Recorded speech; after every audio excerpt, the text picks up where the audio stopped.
La phonétique articulative est une de les branches de la phonétique qui étudie la production physique de la parole. Elle décrit l'organe impliqué dans la production de la parole, leur position et la façon dont celle-ci modifie de la trajectoire de la rire lors de son passage dans la gorge jusqu'à son position pour la bouche où les nez produisant ainsi différents sons. Les organes utilisés pour produire les paroles ne sont pas exclusivement destinés à cette fin. Leurs principales fonctions sont digestives ou respiratoires. La phonétique articulaire utilise principalement des données imputées à des sciences, notamment l'anatomie.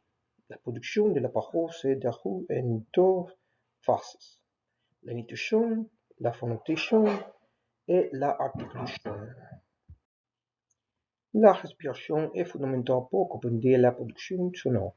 On appelle énunciation la processus par les échos, l'arrière et mise en mouvement de la conduite vocale. Selon la direction de l'arrière, l'énunciation sera agressive vers l'intérieur ou agressive vers l'extérieur. Un artefact à prendre en compte pour limiter le mouvement de l'arrière et la prononce, que sont l'organe qui l'initie. Sur cette base, deux possibilités sont possibles. Ignition pulmonaire. Le diaphragme est le côté appuyé sur le poumon, ce qui provoque le mouvement de l'arrière. Ignition glottique. Le mouvement de l'arrière peut également débuter dans une région des côtés supérieurs, via le côté vocal et la glotte. Ignition vélaire. La trisomie, c'est l'initiation et l'évolution des paroles où le son est produit par une fermeture et deux sons d'articulation au niveau des volets, des paliers et la lecture et l'avant de la bouche.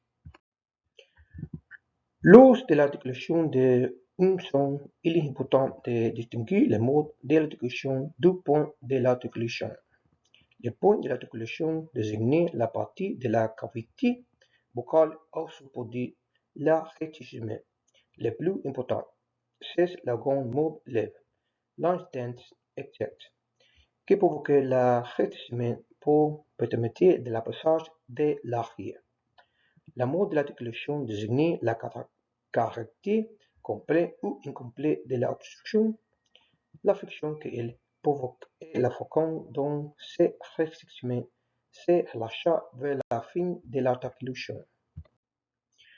Un portfolio sur la phonétique française doit inclure une analyse des sons français voyelles, consonnées, semi-voyelles. Les descriptions selon la phonétique articulation lieu, manière, vox, les difficultés rencontrées pour les hispanophones et la technique de correction phonétique pour améliorer la prononciation, conformément à la phonétique appliquée. Contenu sur la phonétique articulation française. Voyelles. Décrit la voyelle française, y compris les voyelles A, E, I, E, U, I, les voyelles nasales et les semi-voyelles, indiquant les classifications articulatives et les caractéristiques que les différencient de la prononciation espagnole. Consonne.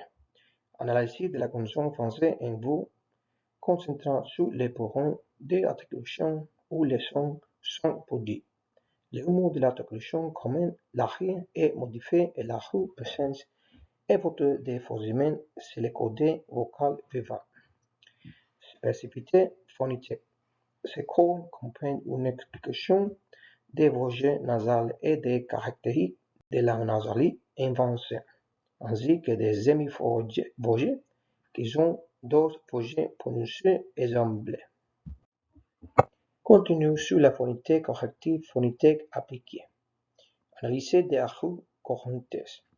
Analyser les arrêts phonétiques communisés par les élèves éponyant un phoniquant le français, notamment avec les voyelles nasales et les raies français. Technique de correction. propose des exercices pratiques et des sons techniques pour améliorer la prononciation telle que pratiquer des sons spécifiques. Concentrez-vous sur la production des phénomènes français absents de l'espagnol. Émission des lectures natives. Suggérer l'utilisation des instruments de locuteurs natifs afin que l'élève puisse imiter leur diction, leur intonation et leur rythme. Utilisation des outils technologiques.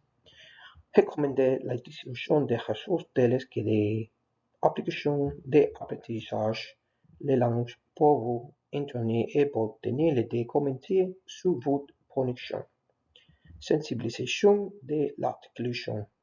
À des élèves apprendre conscience du mouvement de la langue des élèves et des serments mortuaires pour produire les sons corrects. Exemple pratiquer et appliquer. Différence entre les voix. Ces ouvrages comprennent une section expliquant pourquoi les Français possèdent plus de voix que l'espagnol et comment leur production diffère. Son nasal. Expliquer la phonétique des voyelles nasales comme dans la bon, vin et et propose des exercices pour s'entraîner la prononciation. Sont similaires à français. Détailler la différence entre ces sons qui peuvent être source de confusion pour la hispanophone. C'est tout, merci.